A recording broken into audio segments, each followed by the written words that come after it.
अस्सलाम वालेकुम class. Last lecture में जो था वो हमने डिस्कस किया था कि जो है वो एयर पोल्यूशन क्या होती है। हमने एयर पोल्यूशन देखा कि क्या है, उसके अलावा हमने उसके डिफरेंट कॉजेज़ देखे, उसके इफ़ेक्ट्स देखे, फिर हमने इम्पैक्ट्स डिस्कस किए थे और किस तरह से जो है वो हम एयर पोल्यूशन को कंट्रोल कर सकते हैं, हमने वो मैय्यज़ देखी। आज का जो हमारा टॉपिक है वो थर्मल पोल्यूशन है। आज हम देखेंगे कि थर्मल पोल्यूशन है क्या, किस तरह से जो है वो कॉज होती है, इसकी बेसिक कॉजेज़ क्या हैं, इफ़ेक्ट्स क्या हैं, किस तरह से हम थर्मल पोल्यूशन को जो है वो कंट्रोल कर सकते हैं। तो आज हम देखेंगे थर्मल पोल्यूशन।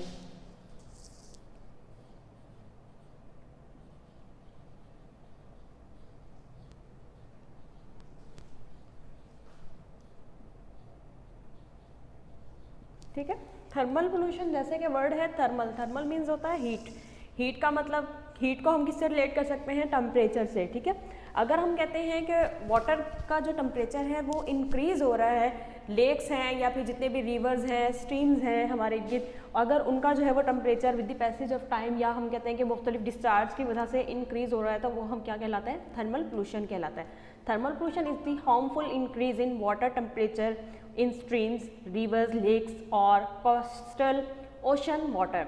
वाटर जो हम कहते हैं चाहे लेक्स में मौजूद है, रिवर्स के अंदर है या फिर स्ट्रीम्स के अंदर है या ओशंस के अंदर मौजूद है, उसके टेम्परेचर के अंदर जितना भी इंक्रीज आता है वो क्या कहलाता है, थर्मल पोल्यूशन कहलाता है।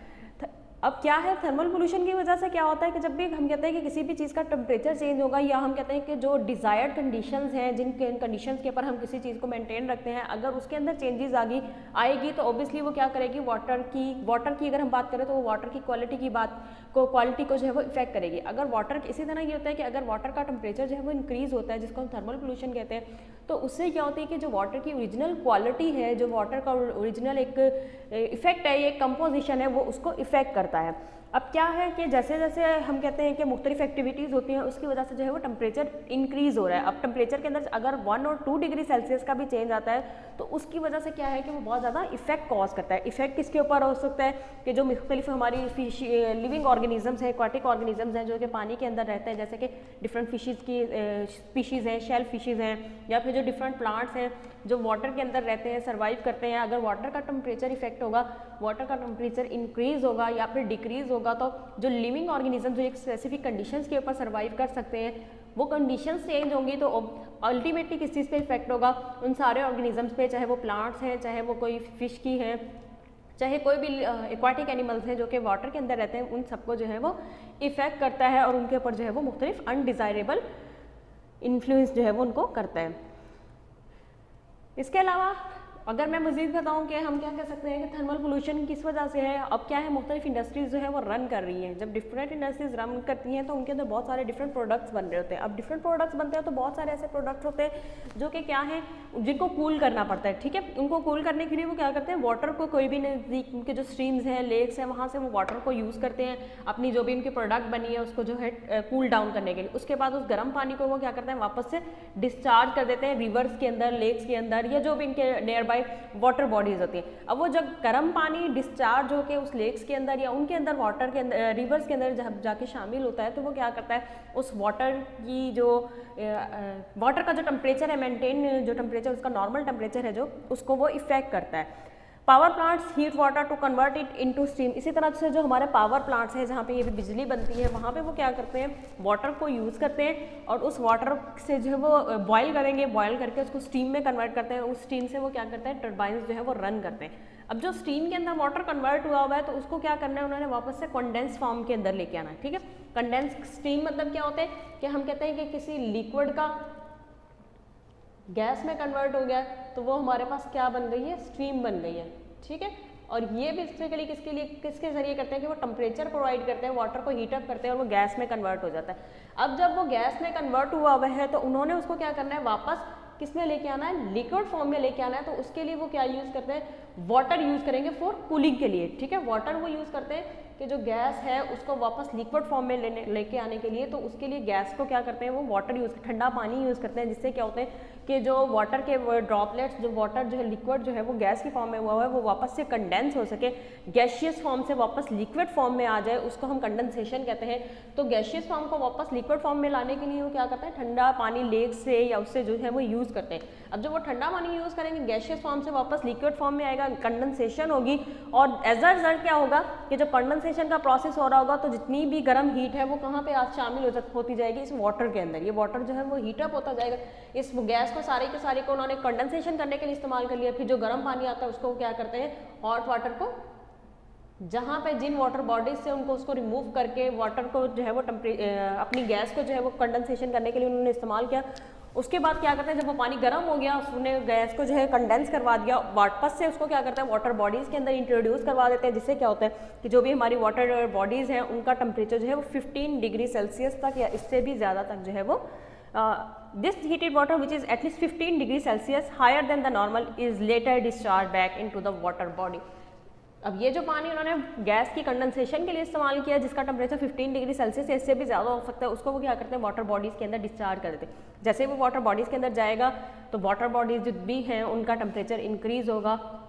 और उससे क्या होगी, जो भी एक्वाटिक लाइफ है वो इफेक्ट होती है।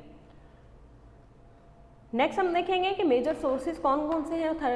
थर्मल पोल्यूशन से, और उनको हम वन बाय वन डिस्कस करेंगे।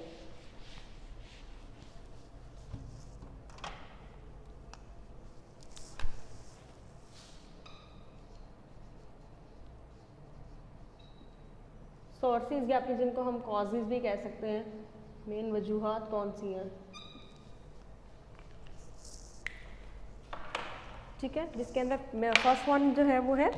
Nuclear power plant. Nuclear power plant जो है वो किस तरह से इफेक्ट करता है हम वन बाय वन डिस्कस करेंगे। फर्स्ट जो सोर्स है, सोर्स ऑफ थर्मल पोल्यूशन है वो है न्यूक्लियर पावर प्लांट्स, ठीक है। न्यूक्लियर पावर प्लांट्स क्या है, आपको पता है कि न्यूक्लियर पावर प्लांट्स जहाँ पे हम कहते हैं कि मुख्तलिफ रेडियो एक्टिव रिएक्शंस हो रहे होते हैं, न्यूक्लियर पावर्स को जो है वो यूज़ कर रहे थे इलेक्ट्रिसिटी जनरेट, आपने न्यूक्लियर पावर प्लांट्स का सुना होगा जहाँ पे इलेक्ट्रिसिटी जनरेट करने के लिए भी है, इसके अलावा मुख्तलिफ रेडियो एक्टिव रिएक्शंस हो रहे होते हैं। अब वहाँ पे क्या होता है कि न्यूक्लियर पावर प्लांट्स के अंदर जो वाटर होता है वो एज अ कूलिंग एजेंट के तौर पे यूज़ होता है। मतलब क्या कि जो डिफरेंट टाइप्स के रिएक्शंस हो रहे होते हैं, उन रिएक्शंस हैं या कोई भी प्रोडक्ट्स बन रही हैं या कोई भी काम हो रहा है न्यूक्लियर पावर प्लांट के अंदर, तो वहाँ पे कहीं पे कूलिंग का प्रोसेस करना है तो उस कूलिंग के प्रोसेस के लिए वो वाटर को यूज़ करेंगे। वाटर को यूज़ करने के बाद क्या करते हैं, वो उस वाटर को वापस से क्या करते हैं, जहाँ जो भी वाटर सप्लाई है उसके अंदर जो है वो वापस से ट्रांसफ़र कर देते हैं। और जो कूलिंग एजेंट के तौर पर वाटर यूज़ हो रहा था उसका टेम्परेचर जो है वो तकरीबन 9 to 20 डिग्री सेल्सियस है, ठीक है। पावर प्लांट के अंदर मैंने क्या कहा कि डिफरेंट टाइप्स के प्रोसेस हो रहे हैं, उन प्रोसेस के अंदर water as a cooling agent काम करता है। उन प्रोसेस को ठंडा करने के बाद, अब जब ठंडा कर दिया तो ऑब्वियसली उस चीज़ को ठंडा कर दिया तो जो वाटर जो हमने यूज़ किया फॉर कूलिंग पर्पस, उस वाटर का टेम्परेचर जो है वो इंक्रीज हो जाता है 9 to 20 डिग्री सेल्सियस। और इस वाटर को वो क्या करते हैं, वापस से उस वाटर सप्लाई के अंदर, वाटर बॉडीज़ के अंदर इंट्रोड्यूस करवा देते हैं, जिससे क्या होता है कि वो जो लेक है या जो भी रिवर है या जो भी वाटर बॉडी है जहाँ से उन्होंने इस वाटर को डिस्चार्ज किया था उसका टेम्परेचर इंक्रीज हो जाता है। Emission from nuclear reactor increase the temperature of water bodies. इसके अलावा क्या कि जहाँ पे पावर प्लांट्स काम कर रहे होते हैं वहाँ पे मैंने बताया कि क्या डिफरेंट न्यूक्लियर रिएक्शंस हो रहे थे, तो उन न्यूक्लियर रिएक्शंस के अंदर से भी बहुत ज़्यादा अमाउंट के अंदर जो है वो हीट रिलीज होती है, जिससे क्या हो सकता है कि ये जो वाटर हमने कूलिंग पर्पस के लिए यूज़ किया या जो नियर वाटर बॉडीज़ होती हैं उनका टेम्परेचर इंक्रीज हो सकता है। इसके अलावा नेक्स्ट आता है coal fired power plants, source जो सेकेंड बनते हैं कोल fired power plants.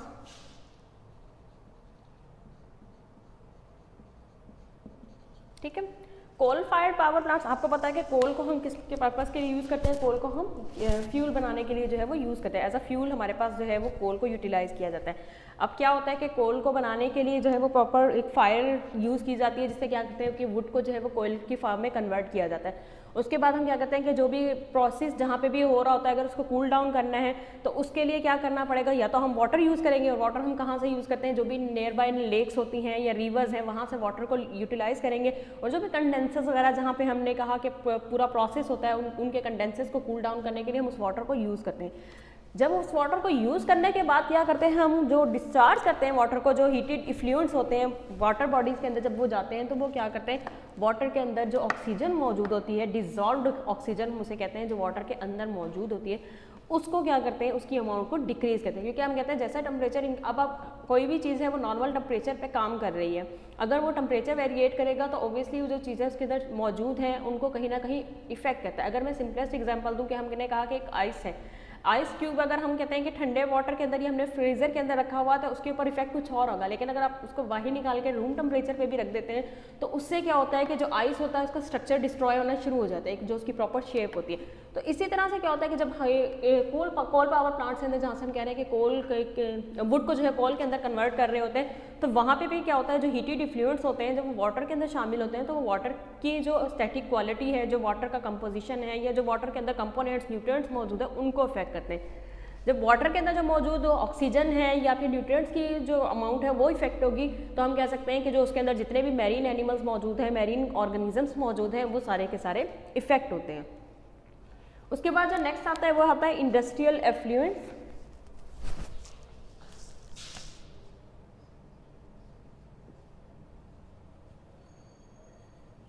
Industrial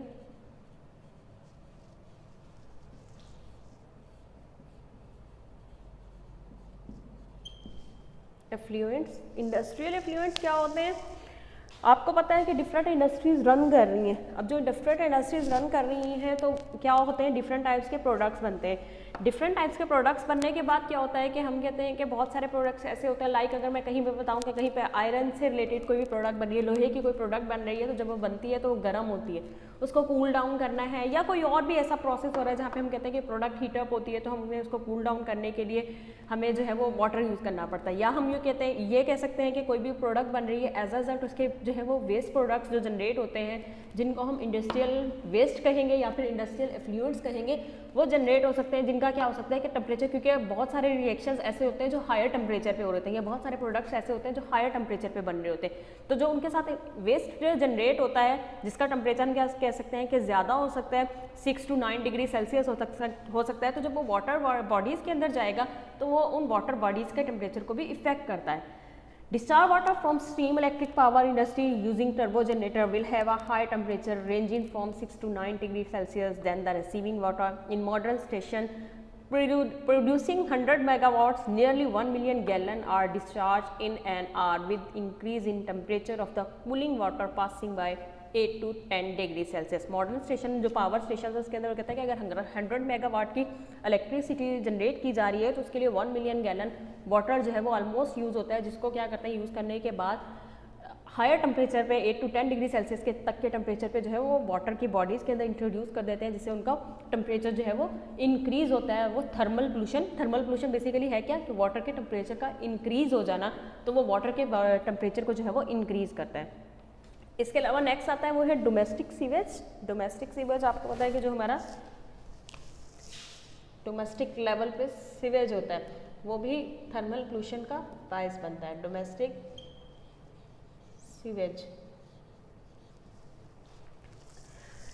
sewage is commonly discharge into lakes, canals और स्ट्रीम्स। जितना भी सीवेज होता है उसको लेक्स में या फिर कैनाल्स या स्ट्रीम में इंट्रोड्यूस करवा देते हैं। म्यूनिसिपल सीवेज मतलब हमारा जो डोमेस्टिक सीवेज होता है normally has a higher temperature than the receiving water. तो जो हमारा सीवेज का वाटर होता है इसका टेम्परेचर ज़्यादा होता है एज़ कम्पेयर टू जो लेक्स मौजूद हैं या कैनाल्स मौजूद हैं या फिर स्ट्रीम्स मौजूद हैं। इसकी वजह क्या हो सकती है, सिंपल वजह ये है कि जो हमारे सीवेजेस होते हैं उसके अंदर बहुत सारे डिफरेंट टाइप्स के कंपोनेंट्स मौजूद हैं जो क्या कर सकते हैं, हो सकता है आपस में रिएक्ट कर रहे हों, और इस वजह से भी क्या हो सकता है कि उनकी कोई डिफरेंट प्रोडक्ट्स बन रहे हैं या डिफरेंट केमिकल रिएक्शंस हो रहे हैं, जिनके रिजल्ट्स में हम कहते हैं एक्सोथर्मिक रिएक्शंस भी होते हैं, एंडोथर्मिक रिएक्शंस भी होते हैं, जो क्या कर सकते हैं टेम्परेचर को जो है वो इफेक्ट कर सकते हैं। इंक्रीज इन द टेम्परेचर, अब क्या है, अगर हम कहते हैं कि डोमेस्टिक जो सीवेज का पानी है, जो सीवेज है, अगर उसका टेम्परेचर ज़्यादा होगा तो जो वो नियर की जितनी भी कैनाल्स में या रिवर्स में इंक्लूड होता है तो उसके टेम्परेचर को इफेक्ट करेगा, या फिर जो उसके अंदर डिजॉल्व्ड ऑक्सीजन मौजूद है उसकी अमाउंट को इफेक्ट करता है। इसके अलावा क्या होता है कि आपको पता है कि सीवेज के अंदर से बहुत फाउल स्मेलिंग आती है। फाउल स्मेलिंग इन गैसेस, फाउल स्मेलिंग किस वजह से होती है, जैसे मैंने आपको बताया कि सीवेज के अंदर डिफरेंट कंपोनेंट्स मौजूद हैं, तो वो रिएक्शन की वजह से क्या हो सकते हैं कि एक तो हीट इंक्रीज हो सकती है, सेकंड क्या कि मुख्तलिफ गैसियस मटेरियल गैसियस जो है वो रिलीज होती हैं, और उस गैसेस की वजह से एक तो फाउल स्मेलिंग होती है, जिसकी वजह से क्या होती है, फाउल स्मेलिंग जो है वो गैसेस की वजह से, और वो गैसियस मटेरियल जो जनरेट हो रहा होता है वो क्या कर सकता है कि जितने भी मैरीन ऑर्गेनिजम्स हैं उनको इफेक्ट करता है। हाइड्रो इलेक्ट्रिक पावर जनरेशन, आपको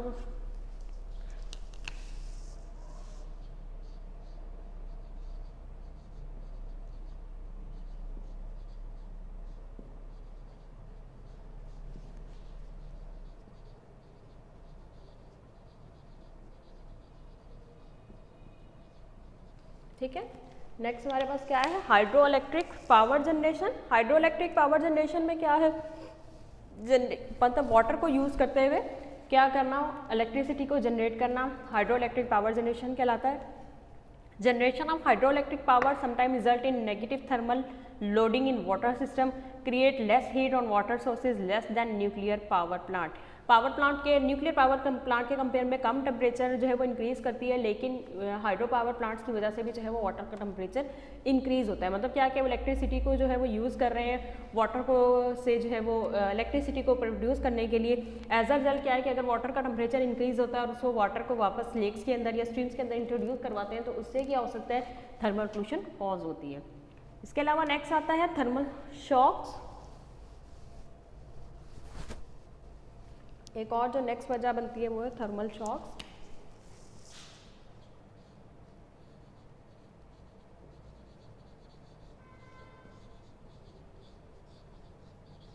थर्मल शॉक्स का मतलब है सडनली इंक्रीज और डिक्रीज होना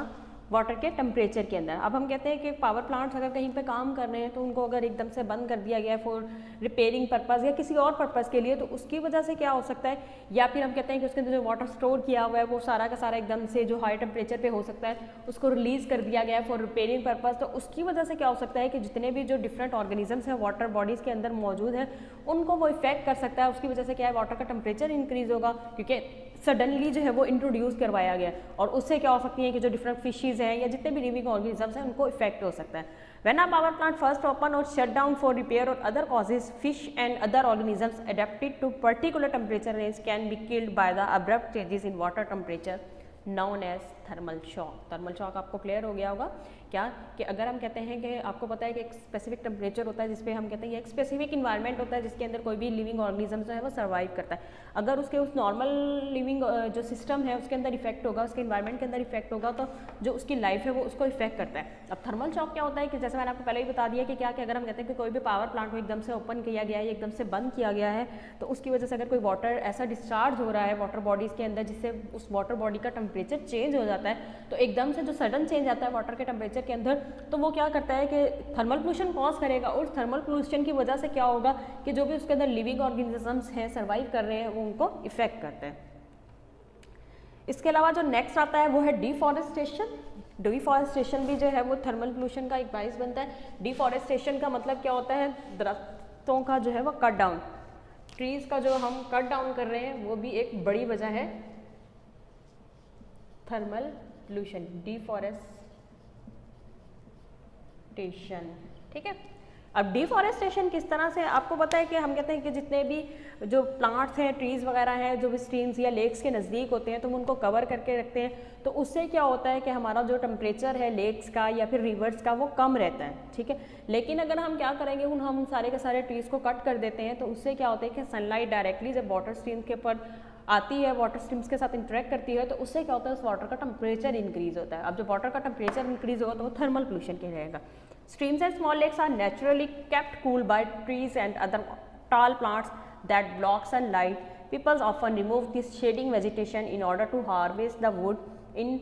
in the trees to make room from crops or to construct buildings, roads and other structure। Deforestation करने का मेन मकसद क्या होता है कि या तो वुड का इस्तेमाल है या फिर आपने उस जो भी लैंड है उसको यूटिलाइज़ करना है फॉर क्रॉप्स पर्पज़ के लिए, फॉर बिल्डिंग्स के लिए या फिर रोड्स की कंस्ट्रक्शंस के लिए। तो अगर हम ट्रीज़ को रिमूव करते जाएंगे तो उससे हमारी अर्थ का टेम्परेचर तो एक तो बढ़ रहा है ओबियसली, और दूसरा हम कहते हैं कि जो हमारी शेडिंग हो रही होती है डिफरेंट, अगर लेक्स हैं या फिर रिवर्स हैं या फिर ओशंस हैं उसके नज़दीक, ट्रीज़ के नज़दीक, तो उनको क्या करता है जो स्मॉल बॉडीज़ हैं वाटर्स की,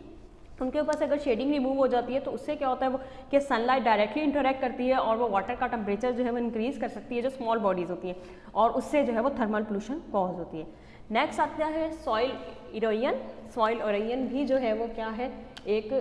सोर्स है थर्मल पोल्यूशन का।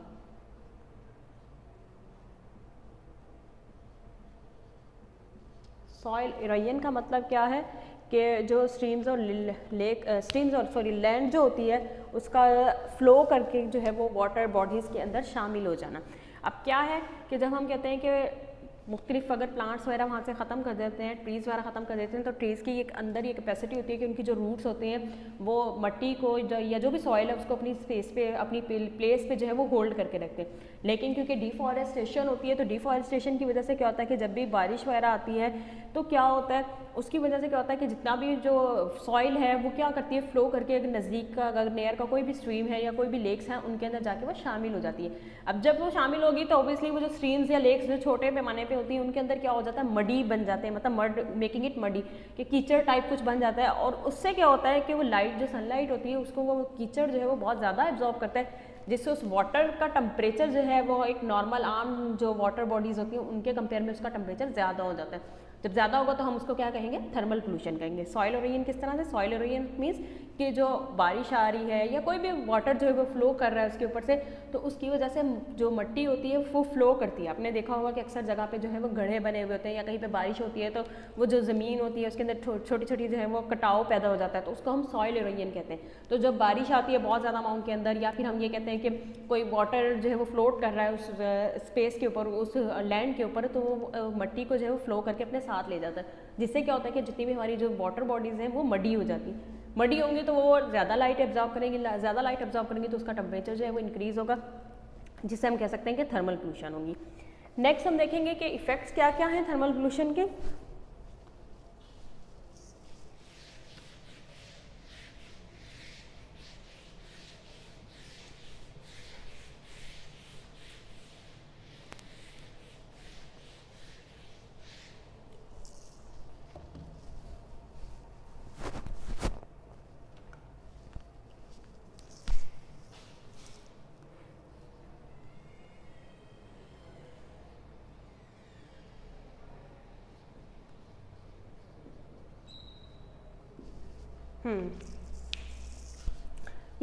इफेक्ट में फर्स्ट इफेक्ट क्या है कि जो हमने पहले भी, जब मैं कॉजेज़ या सोर्सेज डिस्कस कर रही थी, कि अगर टेम्परेचर इंक्रीज़ होगा हमारी वाटर बॉडीज़ का, तो उसकी वजह से जो डिज़ोल्व्ड ऑक्सीजन वाटर के अंदर मौजूद है, क्योंकि ऑक्सीजन आपको पता है कि रेस्पायरेशन के लिए बहुत ज़्यादा इंपॉर्टेंट होती है, ब्रीथिंग के लिए बहुत ज़्यादा इंपॉर्टेंट है, और अगर डिज़ोल्व्ड ऑक्सीजन जो है वो टेम्परेचर जैसे जैसे इंक्रीज़ होता है तो वो क्या करता है कि वाटर के अंदर जो डिज़ोल्व्ड ऑक्सीजन मौजूद होती है उसके लेवल को डिक्रीज़ करता है।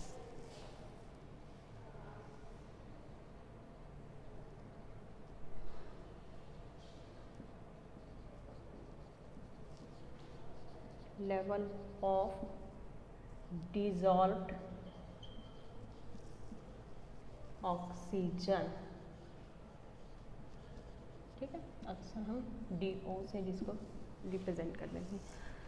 Increase the metabolic rate of, अब टेम्परेचर इंक्रीज जो होता है वो क्या करता है, मेटाबॉलिक, जो एक्वाटिक एनिमल्स हैं उनका मेटाबॉलिक रेट इंक्रीज कर देता है। मेटाबॉलिक रेट मीन्स क्या, कि जो लिविंग ऑर्गेनिजम्स हैं उनका जो डाइजेशन का प्रोसेस होता है, या जो उनके बॉडीज़ के अंदर डिफरेंट मेटाबॉलिज्म हो रहे हैं, जिसके अंदर एनाबॉलिज्म भी होता है, कैटाबॉलिज्म भी होता है। मेटाबॉलिक रेट मतलब क्या, कि उनके बॉडीज़ के अंदर जो डिफरेंट कंपोजिशंस हैं या तो वो ब्रेक डाउन हो रही होती हैं, या फिर जो मुख्तलिफ डाइजेशन के दौरान मुख्तलिफ चीज़ें बन रही होती हैं, तो वो मेटाबॉलिक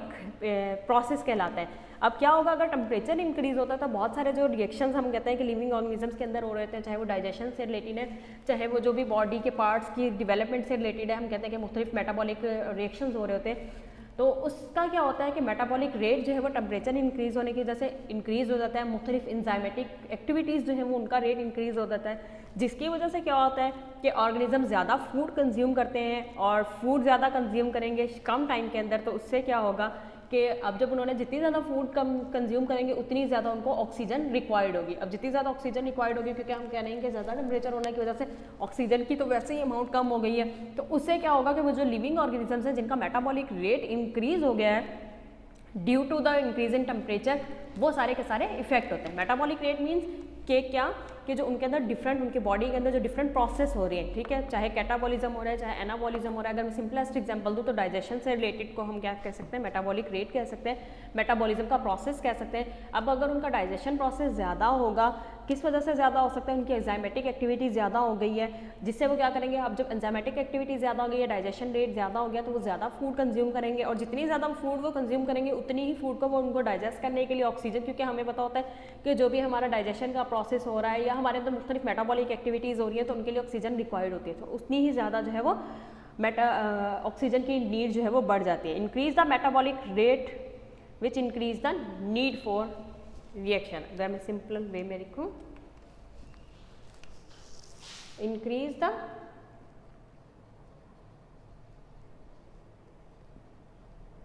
मेटाबॉलिक रेट, यानी कि digestion rate,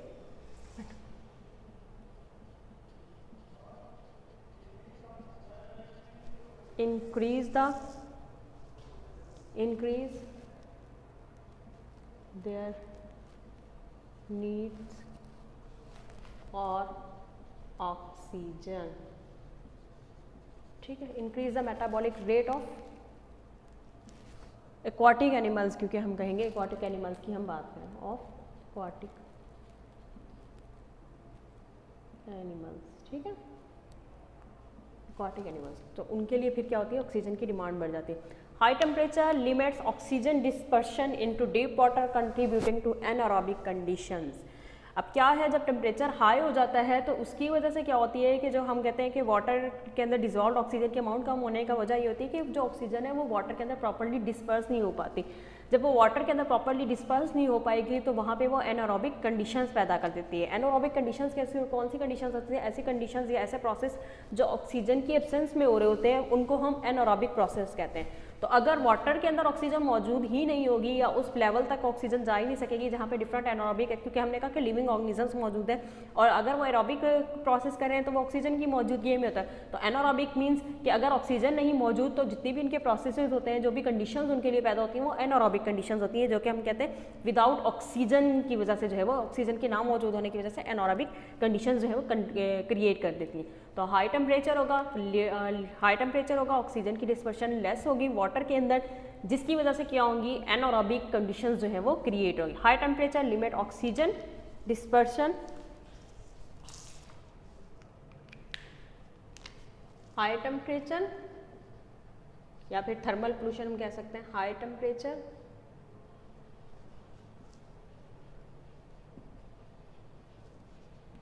limit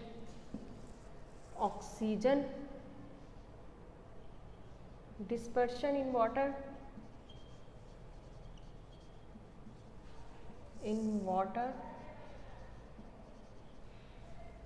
cause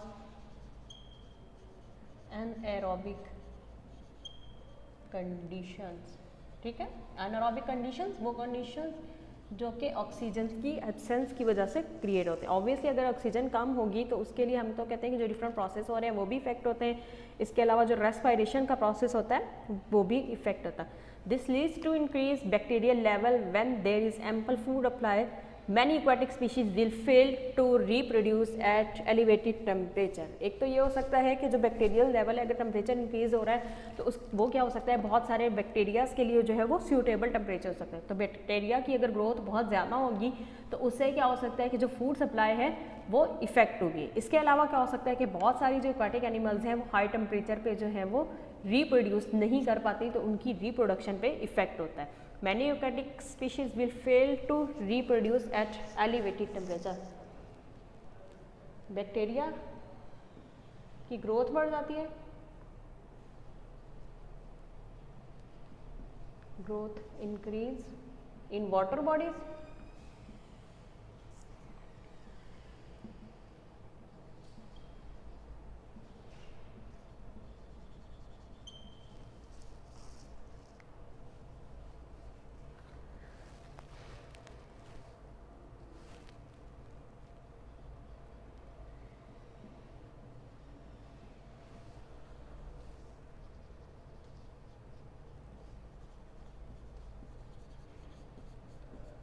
food supply. इसके अलावा सेकंड क्या कि many aquatic species will fail to reproduce at एली में इफेक्ट। अगर मैं सिंपल लिख दूँ, effect the reproduction of aquatic animals. ठीक है, एक्वाटिक एनिमल्स की रिप्रोडक्शंस को भी जो है वो इफेक्ट करता है। इसके अलावा primary producers are affected by warm water because higher water temperature increase plant growth rates resulting in shorter lifespan and species overpopulation। मतलब क्या कि अगर टेम्परेचर ज़्यादा होगा तो उसकी वजह से क्या हो सकता है कि प्राइमरी प्रोड्यूसर जो है वो हाई टेम्परेचर के अंदर जो है वो प्लांट की ग्रोथ रेट बढ़ सकती है, जिससे क्या हो सकता है कि जो डिफरेंट स्पीशीज़ है उनकी ओवर पॉपुलेशन हो सकती है वाटर के अंदर।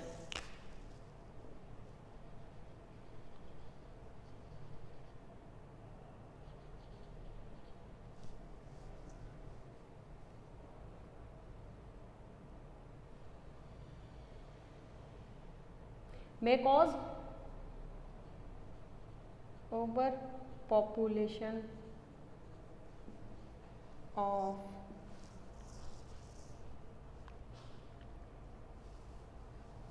aquatic organisms। ठीक है, नेक्स्ट जो है biotic effect. Changes in environment may also result in migration of the organisms to another more suitable environment। Biotic effect क्या होता है, बायोटिक फैक्टर्स क्या होते हैं, पहले तो मैं आपको वो बताऊं। बायोटिक इफेक्ट, ठीक है,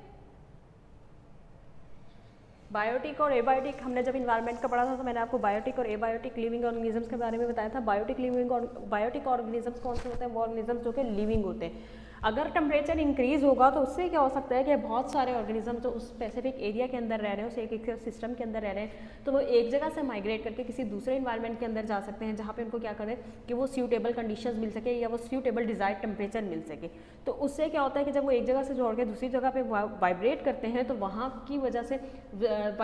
माइग्रेट करते हैं, तो उससे क्या हो सकता है कि जो हमारी फूड चेन है वो इफेक्ट हो सकती है। या फिर हम ये कह सकते हैं कि एक एरिया जो कि जहाँ पे एक स्पेसिफिक पॉपुलेशन थी वहाँ वो एरिया ओवर पॉपुलेटेड हो सकता है, और जिस एरिया से वो माइग्रेट करके आ रहे हैं वहाँ की जो फूड चेन है वो क्या कर सकती है, इफेक्ट हो सकती है। और इसके अलावा वो जो माइग्रेट करके किसी दूसरे एरिया के अंदर आए हैं तो वहाँ पे भी हो सकता है कि उनकी कुछ कंडीशंस उनको सूट ना करें तो वो उनको इफेक्ट कर सकती हैं। तो इससे क्या हो सकता है कि जो हमारे पास ऑर्गेनिजम्स हैं उनकी जो बायोडाइवर्सिटी है वो उसको इफेक्ट, उस पर जो है वो इफेक्ट आ सकता है। बायोडाइवर्सिटी का मतलब क्या होता है कि जो डिफरेंट हमारे पास ऑर्गेनिजम्स हैं, चाहे वो एनिमल्स हैं चाहे वो प्लांट्स हैं, उनकी जो डिफरेंट वैरायटी मौजूद है स्पीशीज़ की, उसको हम बायोडाइवर्सिटी कहते हैं। तो हम कह सकते हैं कि थर्मल पोल्यूशन जो है वो क्या करती है,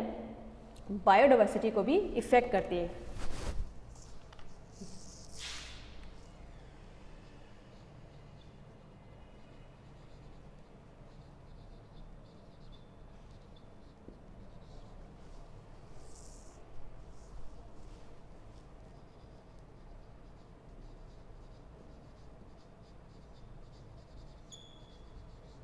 ठीक है, बायोटिक इफेक्ट का मतलब क्या कि जो लिविंग ऑर्गेनिजम्स हैं अगर उनको वहाँ पे सूटेबल इन्वायरमेंटल कंडीशंस नहीं मिल रही, थर्मल पोल्यूशन की वजह से उनको सूटेबल वाटर नहीं मिल रहा, वो तो एक जगह से दूसरी जगह पे वो जा सकते हैं, जिससे क्या हो सकता है कि जो हमारी फूड चेन है वो इफेक्ट हो सकती है। और सेकंड क्या हो सकता है कि अगर उनको वो वाली इन्वायरमेंटल कंडीशंस भी जो है वो सूट नहीं कर सकती तो वो स्पीशीज़ जो है वो उनकी डेथ कॉज हो सकती है, तो जिससे क्या हो सकती है हमारी बायोडाइवर्सिटी पे इफेक्ट हो सकता है। Changes of even 1 to 2 degree Celsius can cause significant changes in organism metabolism, जो हमने पहले पढ़ा, और दूसरी जितनी भी एक्टिविटीज़ लाइक सेलुलर हैं उसको इफेक्ट करती है। Principal adverse changes can include rendering cell walls less permeable to necessary osmosis, coagulation हो सकती है सेल्स की या प्रोटीन्स की, या फिर जो उनका इंजाइम मेटाबॉलिज्म है उसके अंदर चेंज, क्योंकि आपको पता है बहुत सारी जो हमारे, अगर हम सिंपल लिविंग ऑर्गेनिजम्स की बात करें तो हमारी बॉडी के अंदर जो डिफरेंट टाइप्स के प्रोसेस हो रहे होते हैं वो एक खास टेम्परेचर पे हो रहे होते हैं। अगर हम वो कहते हैं कि टेम्परेचर चेंज हो जाता है तो वो क्या होता है कि हमारी बॉडी के जो मुख्तलिफ प्रोसेस हो रहे होते हैं वो उन सबको जो है वो इफेक्ट करता है। अब जब वो हमारा लिविंग सिस्टम जो है चाहे वो रेस्पायरेशन का है, चाहे वो सेलुलर का है, चाहे वो डाइजेशन का है, अगर वो इफेक्ट होता है तो अल्टीमेटली जो स्पीशीज़ है उनके ऊपर जो है उनकी जो रिप्रोडक्शन है या फिर जो उनका मोर्टेलिटी है, डेथ रेट है, उसके ऊपर जो है वो इफेक्ट होता है। नेक्स्ट हम देखेंगे कि कंट्रोल मेजर्स, ये हमने जो है वो देख लिया कि क्या क्या इफेक्ट्स हैं। नेक्स्ट हम कंट्रोल मेजर्स के थर्मल पोल्यूशन को हम जो है वो किस तरह से कंट्रोल कर सकते हैं।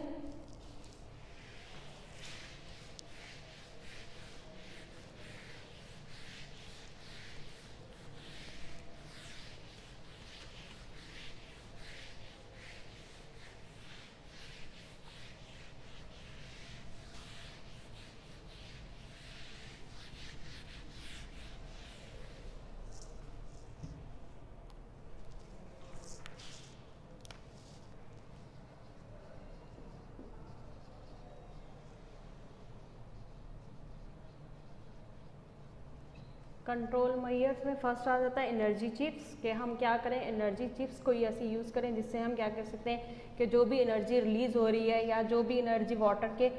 एनर्जी की फॉर्म हो सकती है ना, कि हीट की फॉर्म में अगर एनर्जी रिलीज़ हो रही है तो हम उसको क्या कर सकें, कंट्रोल कर सकें। उससे क्या होगा कि हम अपने जो भी वाटर बॉडीज़ हैं उनकी जो है वो जो एनर्जी उनकी टेम्परेचर को इंक्रीज़ करने का बायस बनती है, थर्मल पोल्यूशन का बायस बनती है, हम उसको कंट्रोल कर सकते हैं। डीसैलिनेशन प्लांट्स, डीसैलिनेशन प्लांट्स का मतलब क्या है कि हम ऐसे प्लांट्स यूज़ करें जो डीसैलिनेशन कॉज करते हैं।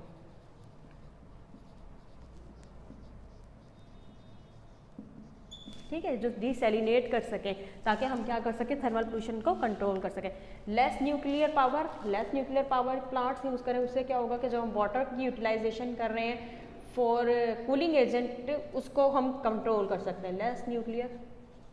Power and shoreline deforestation,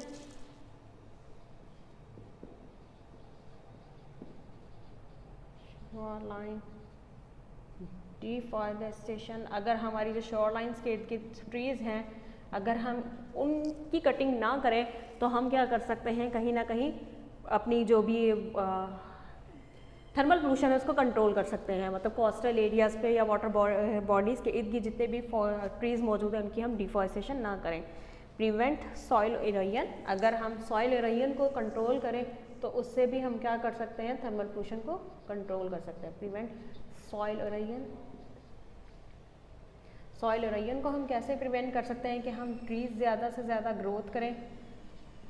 grow करें ताकि हम क्या कर सकें, सॉइल इरोजन को कंट्रोल करें। Cooling ponds, man made bodies design for cooling by evaporation, convection and radiations.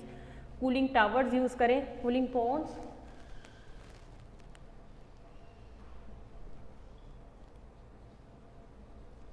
क्या है, जो मैन मेड बॉडीज़ हैं डिज़ाइन फॉर कूलिंग, जो कि कूलिंग करने के लिए इस्तेमाल होती हैं इवेपोरेशन के प्रोसेस के जरिए, कन्वेक्शन के जरिए या फिर रेडिएशन के। Cooling towers which transfer waste heat to the atmosphere through evaporation और हीट ट्रांसफ़र। कूलिंग टावर्स का अगर इस्तेमाल करें, कूलिंग टावर्स जो क्या करते हैं कि जो भी हीट आती है उसको एटमॉस्फेयर के अंदर ट्रांसफ़र कर देते हैं इवेपोरेशन के ज़रिए या फिर हीट ट्रांसफ़र के ज़रिए। Cogeneration, a process where waste heat is recycled for domestic और इंडस्ट्रियल हीटिंग पर्पस। कोजनरेशन अगर हम करें, कोजनरेशन का मतलब क्या कि अगर किसी एक प्रोसेस की वजह से, किसी एक इंडस्ट्रियल प्रोसेस की वजह से जो है वो हीट जनरेट हो रही है तो उस हीट को बजाय वेस्ट करने के हम उस हीट को रिसाइकिल करके किसी और दूसरे पर्पस के लिए, किसी और दूसरे प्रोसेस के लिए, किसी और दूसरे रिएक्शंस के लिए या किसी और दूसरे जो हमारे प्रोसेसेस हो रहे हैं उनके लिए अगर हम उसको यूटिलाइज़ कर लें, रिसाइकिल कर लें, रीजनरेट कर लें तो उससे क्या हो सकता है कि हम वाटर पोल्यूशन को काफ़ी हद तक कंट्रोल कर सकते हैं। आज का हमारा टॉपिक कंप्लीट हुआ जिसमें हमने थर्मल पोल्यूशन देखा। हमने कहा कि थर्मल पोल्यूशन क्या है, कि वाटर के जो टेम्परेचर में इंक्रीज़ होता है वो थर्मल पोल्यूशन कहलाता है। उसकी डिफरेंट वजूहत हो सकती हैं, कौन कौन सी वजूहत होती हैं वो हमने देखी कि सोर्सेज हमने देखे, जिसके अंदर हमने कहा कि न्यूक्लियर पावर प्लांट्स हो सकते हैं, थर्मल पावर स्टेशन हो सकते हैं, थर्मल शॉक्स हो सकते हैं, हाइड्रो पावर प्लांट्स हो सकते हैं या फिर इंडस्ट्रियल एफ्लुएंट्स हो सकते हैं। उसके बाद हमने इफेक्ट्स उसके देखे जिसमें हमने देखा कि किस तरह से इफेक्ट करते हैं कि वाटर के अंदर जो मौजूद ऑक्सीजन है उसकी अमाउंट को डिक्रीज़ कर देती है, मेटाबॉलिक एक्टिविटीज़ को इंक्रीज़ कर देती है, रिप्रोडक्शन सिस्टम को इफेक्ट करती है, बायोटिक इफेक्ट कॉज करती है, बायोडाइवर्सिटी को इफेक्ट करती है। इसके अलावा और दूसरे बहुत सारे हमने जो है वो इफेक्ट्स देखे। नेक्स्ट हमने देखा कि कंट्रोल मेजर्स में हम क्या कर सकते हैं, किस तरह से हम जो है वो जो थर्मल पोल्यूशन है उसको किसी लेवल तक जो है वो कंट्रोल कर सकते हैं। आज का हमारा ये टॉपिक कंप्लीट हुआ। नेक्स्ट लेक्चर में जो है वो हम इंशाल्लाह सॉइल पोल्यूशन जो है वो डिस्कस करेंगे। वो हम देखेंगे कि सॉइल पोल्यूशन क्या है, कॉजेज, इफेक्ट्स और फिर उसकी कंट्रोल मेजर्स। थैंक यू, अल्लाह हाफिज़।